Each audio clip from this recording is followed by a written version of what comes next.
What's going on, everyone? In this video, we're going to take a look at why Season 2 has set the new standard for Overwatch 2 content as a whole. So, honestly, Season 2 has better quality content. It's not so much about quantity, but there is much more goodies in here that I think people are going to enjoy in Season 2 rather than Season 1. And one of the big ones right here is this new Soldier 76 Bug Hero skin. It looks really, really good. So if we go in here and we take a look at it, I mean, just look at that. Like, that's pretty cool. For just paying your $10 on the Battle Pass, getting the new hero, which I know is, controversial, but we get a skin, we get a 20% increase, and we get a little charm. So all in all, when we look at it, when it comes to prices in the shop, this is the best bang for your buck in Overwatch, is getting the $10 season. We have 60 days on the clock right now, but honestly, there is so much content packed into there. It's not just the Battle Pass, it's the fact that we're getting the Winter Wonderland event, we're getting the Lunar New Year event, and then we're going to have a brand new Olympian event, which looks like it changes up PvP, and more than looks like it definitely does. We went over that in our previous video, but we just don't know to what capacity, right? So, for instance, let's just take a look at, okay, well, first of all, this skin, I don't like it. I don't like it at all. I don't think this should be an epic skin. This is more like a recoloring, right? They gave her glasses, they changed up her hair a little bit, but this is not good enough for me when it comes to, I mean, yeah, it's the first win, and I didn't like the Winston skin in the last game either, but, this skin though, at level 20, this skin is crazy. Look at that skin. Look how beautiful that skin is. That is a skin that if it was in the shop for like, I don't know, $15, I'm not buying it for 20. I'm not buying any skin for 20. But $15, 100%, I think I'd buy this. Yeah, 100% I think I'd buy this. Look at his Nemesis form though. Look at that. You don't really get to see skins up close when you're playing the game just because, you're playing in a match and you don't really see what the enemies are wearing or what they have on. You only see in the spawn room, right? So look at this thing. I didn't notice that this is what it looked like until I came in here and looked at the Nemesis form. I mean, it just looks amazing. His staff's really cool too. I think they are really doing a nice job on future skins. They are a step up in quality than what we would get in Season 1 for most of the time. Yeah, and honestly, the next thing that I personally really like in the Battle Pass when it comes to rewards are these banners. I really like the banners. Like this first one that we got right here, the ocean, that's really cool. The fact that we can make sets out of things, like if we have that one on, and then we have Ramatra skin, and it's like, we're hopping into a match, we're going to be able to customize a lot more, even if we don't buy anything in the shop and we just pay for the Battle Pass, because I think that everyone can agree that the Battle Pass is worth the money. Even this skin is really good. Do I think it's worth a legendary skin? Or worth the title of legendary? I'm not so sure. Gun looks good though. I like the little thing on her back. I don't know how to get, there we go. Okay, yeah, I like that little flower wobble. That's pretty good. Honestly, she looks really good. Very good skin.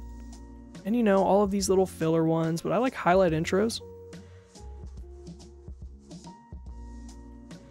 I didn't like that one. Do I already have that? Are they putting old stuff in? Quit messing with me. No, okay, I was about to say, I don't like that one though. Some really good sprays in here. There's just a lot of better content, I think, this time around when it comes to things that players will like. Not necessarily anything specific, just it seems like this theme and what they're going for was better than Season 1's. Season 1 Battle Pass to me just really felt, I don't want to use the word rushed, but I really think that's the word I do want to use. I think it felt rushed. I think this is a lot more smoothed out, and of course, the big controversy on unlocking a hero at level 45 with the free Battle Pass. My big thing with what they're doing with heroes in Overwatch 2 in general is really the idea of being able to unlock a character by going through the new play challenge or whatever they have set up for him. It's very simple. You go to the training room, you do a few things with Kariko if you didn't get her last season, and Junker Queen and Sojourn, right? So if you didn't get any of those characters last season and you didn't have Overwatch 1, you're going to be able to unlock them by just going in and playing a challenge with them. And I don't know if it specifically varies between each character, but On the bright side, at least with Kiriko, you only have to play like 35 matches. Just play 35 matches, go into the tutorial or the practice range and just mess around with her, do a few simple things, and you'll unlock her. The only problem that I have with that for future heroes, let's say you don't get the battle pass, you're not playing Overwatch right now, and you have Ramatra right here, right? And you get some salt with them. That's hilarious. The salt. So many people are going to wear that. Okay, so the problem with the heroes is that Ramatra is going to be in here for, you know, was it 8 weeks, 9 weeks, something like that for the season. That's what I'm saying. You have to wait too long to unlock the heroes, which is our worst fear. And can I really got to say right now, the street urchin skin, I cannot believe they called it that. Street urchin? I was dying when I saw this, guys. This is the goofiest skin ever. What? Street urchin? She's got mud on her face? This is ridiculous. That is just hilarious. That should have been in the Cyberpunk one. Maybe. I don't know. Okay. But yeah, just better skins. I mean, look at these skins. The skins are just fantastic. That is a great skin for her. The gun is great. The quality is just so much better. So yeah, of course we have the battle pass, and you know, we need to touch on this. This is huge. This is the best skin that they've ever made, I'm gonna say. Like there are a lot of good skins out there, right? But let's just think about it with the player base. If there is a large influx of players that are just coming into Overwatch 2, they don't have any of the old skins. They might not even know that the skins are there, because if you go into the hero gallery, let me show you guys before we check this out. If you go into the hero gallery, and let's say I clicked on, I don't know, we say Bastion, right? We look at his skins, we put the filter on unowned, right?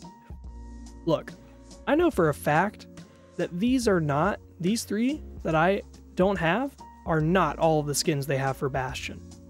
You know, they're keeping those skins hidden. So if you're a new player, you can't just go in here.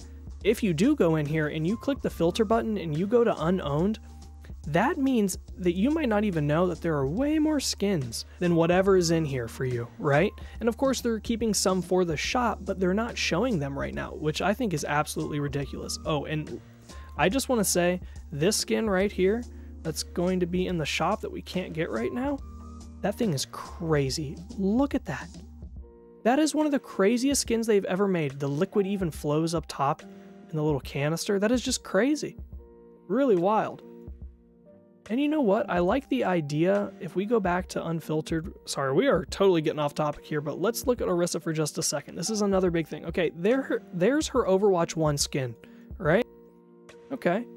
Overwatch 2, pretty different, right? I think, personally, this skin that's in the shop or sometimes available in the shop, it looks a lot more like her first iteration than her second iteration, which I kind of like that they're doing that. They're kind of mixing them together, at least in the skins to me, which is another big thing. Like, that's pretty cool, because we have a hero here that had her look changed, and when it comes to skins that already change up the skin, they can kind of make an iteration between the two, which I think that's really cool. The mythic skins are going to take the place of all other skins, right? Especially when we build up a large category of them. When we have 10 of them, and there's 10 different mythic skins for all the different heroes, it's going to do a lot for the game. There's going to be a lot more customization when you play, and if you've been playing that entire time.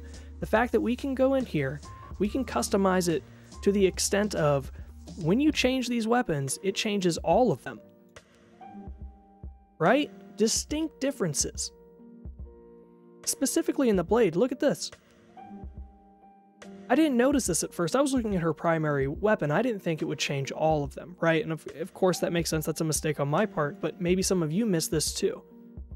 And I think it's pretty crazy. I think the axe is really well done. I think the fact that there is so much customization even with these options, and they're able to keep it simple, but I was thinking for the future, right? A lot of things that they can do, they have set up so much in this game right now that they are able to do so much more than they ever could in Overwatch 1. If they wanted to, they could add to past mythic skins, rewards, and customization options. So it'd be like, let's say for 2 seasons, we got 2 more epic skins, but then just in the battle pass randomly, let's say like level 50, right? You get a new color customization for Junker Queen.